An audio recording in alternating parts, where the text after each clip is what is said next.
The information in this video is provided for informational and educational purposes only.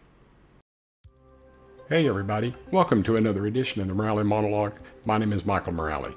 In today's episode, I want to talk to you about what happened to me on Monday, March the 11th, 2019. I went back to UT Southwestern Medical Center in Dallas, Texas for my 8th Spinraza injection. And I want to tell you not only what happened during the procedure, but they also made a change as to how they did the procedure itself. And you may talk to your doctor about this as well, because it may make your procedure a little bit easier. But before I do that, please take a moment and listen to a word from our sponsor, and then I'll be right back. Thank you. This vlog was made possible by a sponsorship from Avexis, a clinical stage gene therapy company relentlessly focused on bringing gene therapy out of the lab and into the clinical setting for patients and families devastated by rare and life-threatening neurological genetic diseases. To understand how gene therapy is changing the way we see genetic diseases, check out exploregenetherapy.com, www.exploregenetherapy.com. Explore Gene Therapy is a resource for learning more about gene therapy, including its history and how it is being studied. Visit www.exploregenetherapy.com. Okay, so I woke up early on Monday morning, March the 11th, and my procedure wasn't scheduled to start until 1 o'clock in the afternoon.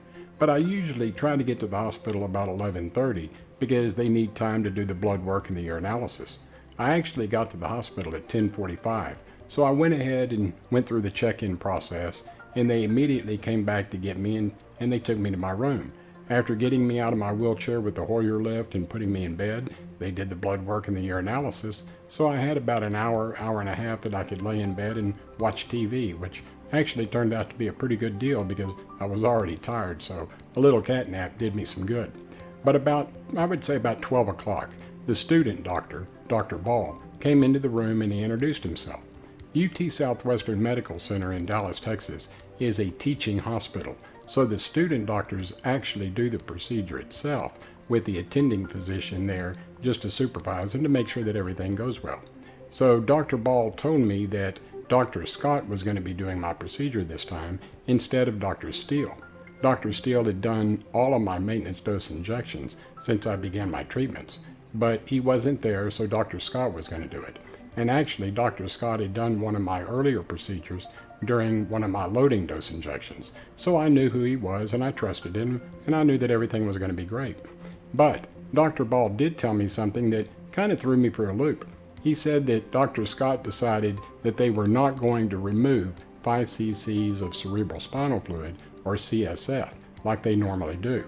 Usually, they retrieve 5 cc's of CSF and then they inject the 5 cc's of Spinraza. But I've been telling them that I've been getting some headaches over some of the previous procedures. Now, my last maintenance dose injection in November of last year, after the procedure, I drank a very large cup of coffee and I never had a headache. And I was going to do the same thing this time as well. But Dr. Scott decided that by removing the 5 cc's of CSF, this changes the pressure in your back, and this change in pressure could be the cause why I'm getting some of these headaches. So even though it's protocol to remove 5 cc's of cerebral spinal fluid, this protocol is only for infants because their bodies are so small, they have to remove 5 if they insert 5. So, but in adults like ourselves, this removal of the CSF is not necessarily something that they have to do because our bodies can absorb the difference. So anyway, they took me back to the fluoroscopy suite. The procedure went great without any problems. Now, I will tell you that they have to go and retrieve just a little bit of CSF just to make sure that they're in the proper location. But they injected the 5 cc's of Spinraza in me, put a Band-Aid on my back, and sent me back to my room to lay down for about an hour.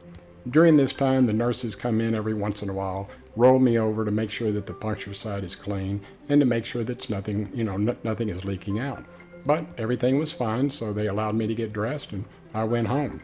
Now, I still went by and got me a large cup of coffee because I wasn't going to take any chances, because if you've ever had one of these headaches, you know it's not something that you want to go through. But everything went great without any problems. So what I would recommend is you might talk to your doctor about them not taking the CSF out. Some of you have told me in previous messages, I know that on my personal YouTube channel, some of my subscribers have told me that their doctors are not retrieving the CSF anymore. So you might want to talk to your doctors, because if you are going through these headaches, by not removing the CSF, this may eliminate that problem.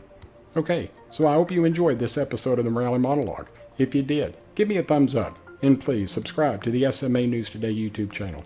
We would greatly appreciate it. Remember, when you do subscribe to the channel, be sure to click on the bell icon to be notified of any new videos that we produce. We at SMA News Today hope everyone's having a fantastic day. And until next time, take care of yourself. Bye-bye.